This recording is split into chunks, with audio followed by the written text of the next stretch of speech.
Hey everybody, it's Angie and welcome to Hot and Flashy. Hey, are you ready for some more adventures in makeup testing? Today's video is on mascara primers.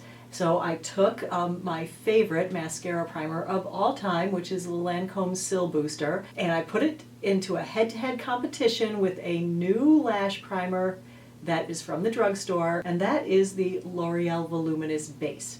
Now this one has only been out on the market for about 6 or 7 months. I think it came out last summer. And so when I saw that L'Oreal had one, I had to try it because even though I love this guy with a passion, it is a little bit spendy, and you know, at $25.50 I am always looking for a less expensive dupe. And when I saw that L'Oreal came out with one, I was thinking, I wonder if this is really CILS Booster in disguise, because of course Lancome is owned by the L'Oreal company. So in today's video we're going to look at the ingredients, we're going to do some side-by-side testing with a few different mascaras. We have a lot to cover, so let's get into it. The L'Oreal Voluminous Base retails for anywhere from $5.99 up to $8.99. For the $25.50 you get 0.19 ounces, and for your, I'm going to go with the $5.99 price point. For $5.99 you get 0.24 ounces. So the formulas on these are fairly similar, but they're not identical. So the Lancome CILS Booster contains 20 ingredients and the L'Oreal Voluminous Base contains 31 ingredients. Of those, they have 6 in common. And they're both basically a water and a few different types of waxes. This one also does contain a couple of different oils. These are both white eyelash primers. So you put this on first and then you put your mascara on over it. The wands are fairly similar in size. The L'Oreal one is slightly bigger, slightly thicker. The Lancome CILS Booster is a thicker but a smoother formula, I find, when I apply it. It takes a little bit more work to coat the lashes because it is kind of a drier formula than the L'Oreal. So the L'Oreal is thinner, but it's also clumpier. It's got a lot more like stuff in there that, you know, leaves crusty balls and junk on the ends of your lashes, but it is easier to apply. So the way I did the testing is I used both the primers each day. So I would put the Lancome CILS Booster, in this case on my right eye, which is your left on the screen, but I will have it labeled in the pictures, and I used 1 coat of the primer on each day. So on my left eye, which is your right on screen, I put on the L'Oreal Voluminous Base. And then for both eyes, I used my favorite mascara, which is the Lancome Definicil. When I'm applying my mascara, I like to work wet into wet, because if I give the eyelash primers a chance to dry, they become kind of crusty and crunchy and hardened, and then it is difficult to get the mascara on. So looking at the lashes on the CILS Booster side, I feel like the lashes look longer and more defined. It's much more of a cleaner, smoother, more natural look. I feel like the lashes are glossier and a darker black than on the L'Oreal side. So now looking at the L'Oreal side, the lashes are thicker and more volumized, and they also seem to be more curled, but also a little bit clumpy. I feel like the L'Oreal primer mixes more with the mascara, making it look slightly less solid black and slightly less glossy. So I went about my day, I came back in for a 4-hour check-in, and I gotta say, both sides look to me the same as when the mascara was first applied. So there was no smudging and there was no flaking.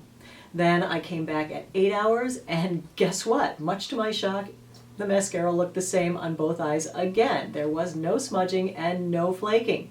So for day 1, I gotta say, for the wear test, I was pretty darn impressed with the L'Oreal Voluminous Primer. So I went ahead and just did a little test on the mascara that I used it with on naked eyelashes, just to see how the mascara performs on its own. And as you can see, at the end of the day, there is no smudging and no flaking with this mascara on its own. So it doesn't really need any primer to be a great mascara and not smudge and not flake. So then I was like, oh, maybe the Voluminous wasn't that great. Let me try it now with like a drugstore mascara and we'll see how it goes with something else. So I went ahead and reconducted the test, but this time I curled my lashes to see how long they would hold a curl and switched eyes. So the L'Oreal Voluminous Base to my right eye, which is your left on screen. The mascara I used was one of my other favorite mascaras, but this one I know flakes during the day, and that's Maybelline the Falsies Push Up Angel Mascara.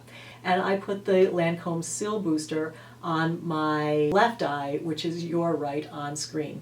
I feel like from side to side, the lashes look much more similar today than they did the day before. Both sides look curled, both sides look like they have more length and more volume.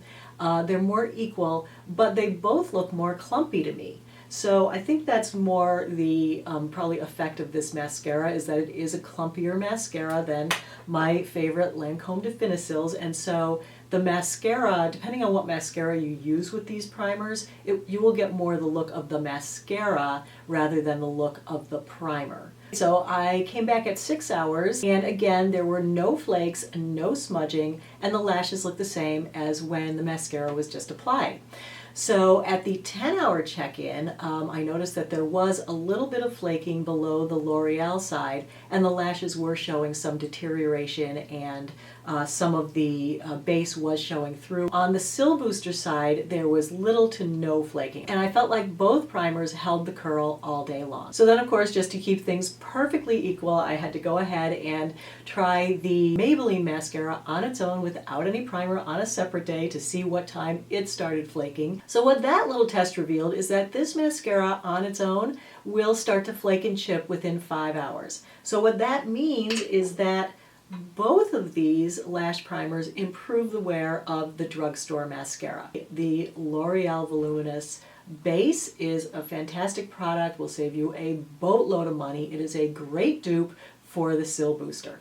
But I can see that there are still occasions that I will want to use the Sil Booster, and I do prefer the look of this just a little bit more than the L'Oreal. So that was the video for today, everybody. Really interesting little experiments with these guys. I hope you found it helpful and informative. As always, I thank you for your time. I really appreciate your watching.